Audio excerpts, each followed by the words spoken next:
I cannot believe that this is a PG-13 horror movie. Welcome to Spooky Families. I'm Sarah. For more spooky content, give us a follow. Today we're going to be talking about 2024's Lisa Frankenstein. I am going to start off by saying that this film has a lot of violence. It does have gore. The biggest thing about this movie, though, is that there is a scene involving SA in it. If that is something that you or your child is very sensitive to, I would hold off on showing them this film. It does happen early on in the movie. I wanted to get that trigger warning out there before I start talking about the movie.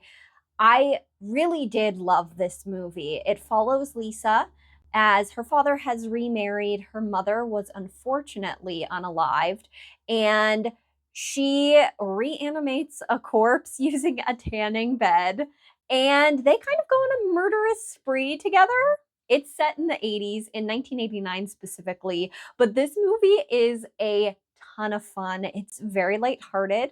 This movie was actually directed by Zelda Williams, the daughter of Robin Williams, and it was written by Diablo Cody. So there is a lot of that conversational sensibility that I think Diablo Cody brings to a lot of her scripts. But this movie is just a ton of fun because it's set in the late 80s. The styling is so much fun. The costuming, the production design, it is just a joy to watch this kind of thing. It really brings me back to a certain period in time. I was really surprised with how much I loved this movie. I wasn't quite sure about a horror romance, but it ended up being one of my favorite films of the year. I just couldn't believe that it was rated PG-13.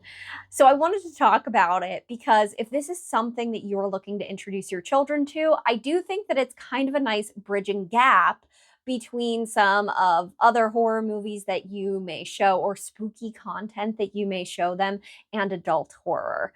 Because there is some of that violence, that SA that I spoke about before, viewer discretion definitely advised. You should probably watch it before you show it to your child, but I definitely think that you should watch it. And as always, stay spooky, my friends.